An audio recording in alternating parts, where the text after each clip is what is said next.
The V handle, you may like it, you may hate it, you may not understand why you do or you don't. You'll have one influencer say that like, oh look, all the bodybuilders back in the days used this handle and they got great results.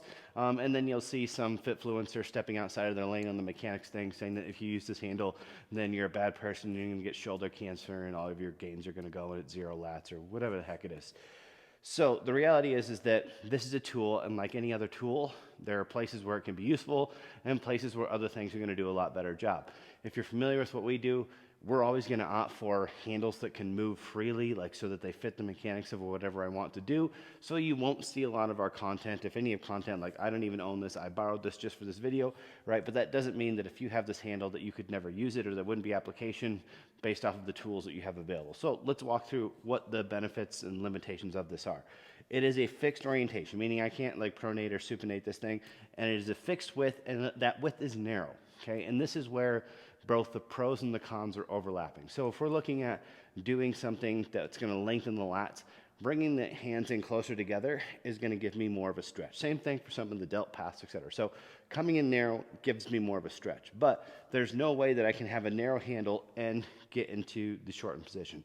So while this is going to give me the ability to lengthen a little bit more in something like a cable row, it's going to reduce my ability to get in the mid and short position range. So it is going to do the opposite of what a more shoulder width bar would do. So let's look at what actual amount of range of motion this is going to be beneficial versus not. So if you just imagine so that you can have this perspective here. If I was here and I was just to pull natural, and I'm just going to let go with one hand so that you can see the arm path that I would like to take, right? So basically here I'm almost like 2.5 times the width of this is where I would like to be pulling apart. So if I'm here about, like it's probably maybe 1/3 of the rep that I would get before I start to feel like if I was using this row here and I'm pulling this at about 1/3 of the rep, I feel the resistance of me wanting to pull this bar apart. So that means that the force went from being in line with the direction that my arm's trying to pull, like which is going to be really good for lats or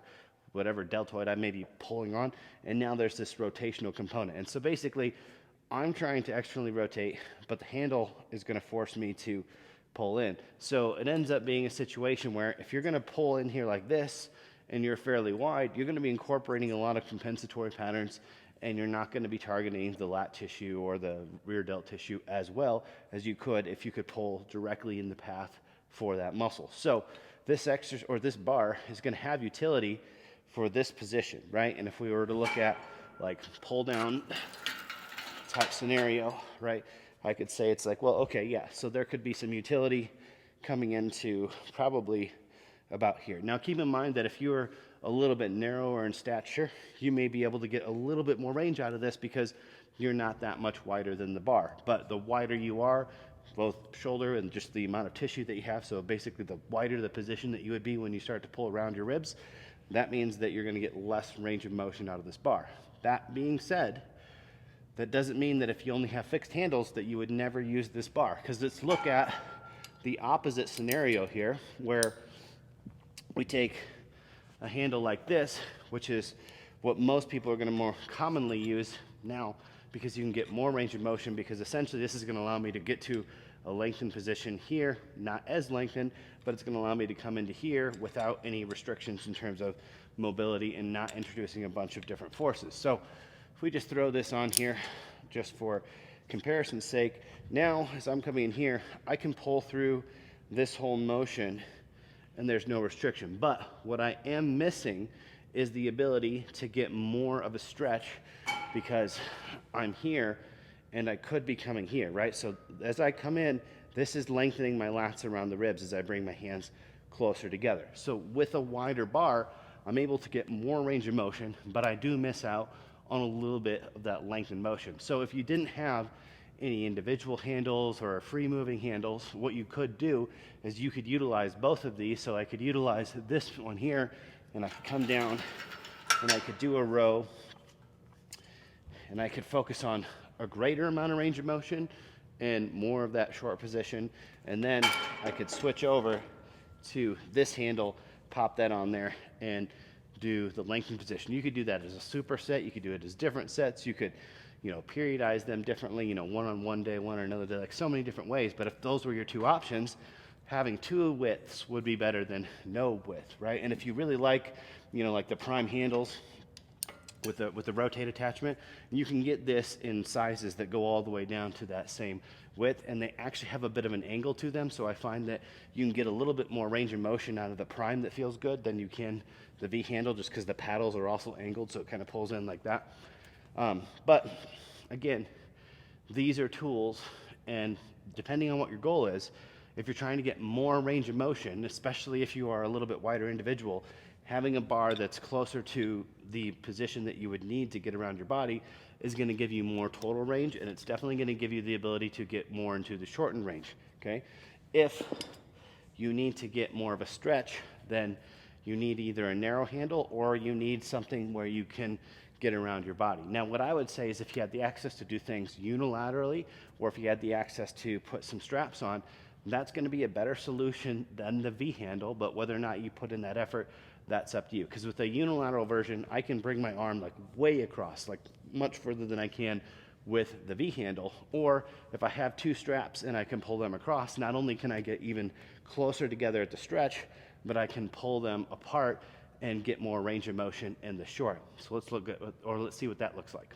So what I'm gonna do here is I'm gonna take two individual handles. These are prime rotate handles. You could use D handles. I like these better. But essentially what I'm going to do is I'm going to use an extension. This is a soft loop tie down strap. They're good for like, 8,000 pounds or something like that. So they're going to last. I'm not worried about them breaking, but you could also use chain or something like that. So what I'm going to do is I'm going to take the two and put it on the single carabiner here. And what that's going to do now, I'm going to have to scoot back a little bit to make up for that. But now in the lengthened position, it's pulling me together. So it's giving me more stretch. But I have the ability to pull this out with very little rotational force. So this gives me the benefit of the stretch and also allows me to get more range. It's not quite perfect. It's not going to be as good as if you were doing the single arm. And the longer the strap, the better the short position will feel. Because like even right here, watch this. So if I just let loose here now to do the single, you see how that cable just pulls over just a little bit? So there is that force that is still being exhibited on me in terms of like the things pulling together. So that's a rotational force that's less optimal, but I can still get a lot more out of this than I could the V handle. So if I had the option to hook this up and do this plus something else for short position, I would do that versus using the V handle. But if you only had the fixed handles, then you could use the V handle. But the V handle is going to give you about this much range of motion here. It's not until about right here that I feel. So I basically get about twice as much range of motion before I feel that rotational component starting to, impact the mechanics of the exercise. So, but again, if you wanted completely, full stretch, you'd have to come over here to like a single arm position, right? There's no way that I could do this with two arms, right? And when it's single arm, then as I pull through here, there's a lot of things I can do in terms of manipulating my torso position to be able to work in whichever range that I want. But obviously, if it's single arm, you have more time dedicated to doing each arm at a time, etc. So is the V handle as good or as bad as people say it is? Well, it could be or it couldn't be. Really, like most tools, it depends on how you use it.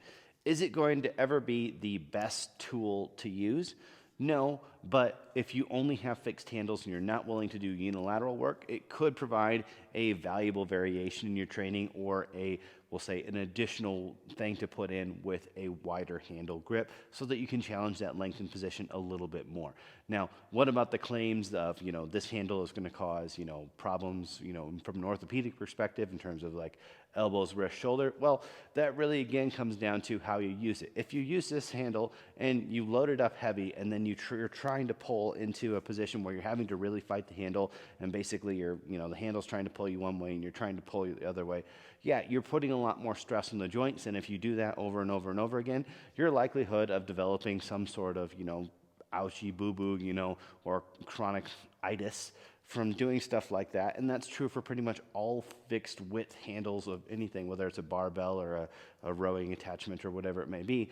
If you do a lot of load and you do a lot of volume and things that don't line up very well mechanically, yeah, you're going to run into more injuries and just more overuse itises and pains. Now, that being said, if you utilize this in the range of motion where it doesn't conflict with your mechanics very much, then you can probably use the crap out of this, load the crap out of this, and as long as you're managing your load and your recovery and stuff like that, it's not going to be any more injurious or problematic than any other thing that you would do. So to wrap up, if you're looking to get the most out of the lengthened position in any of your pulling movements, you're going to need to do it single arm. The next step back would be doing something that you can actually pull apart and can come together with a fairly long lead, whether that be chains or straps. If you don't have those options, a third step down tier would be to use the V handle, and that's where you can implement that. The caveat would be is just don't try and make it do things that it's not. It's not going to be good for full range of motion. It's not going to be good for the short range of motion. So just understand that if you're going to implement that tool, use that tool for what it's beneficial and use a different tool for the other portions of the range of motion, that being a handle with a little bit wider grip that is going to allow you to get more range of motion, especially into that short position. So whatever your goals are, you might do more volume of one over the other, or if you have a little bit of time and effort, you might just choose options that are more effective all in one, like the unilateral variations or the variations with the straps. I hope you guys find that helpful, and remember, context is king. When people are very absolute about these things, always be kind of questioning like, is that really true, or is that true all the time? And odds are the truth is somewhere in the middle, or the truth is conditional, and hopefully videos like this are going to help you guys make better decisions for your unique training situation.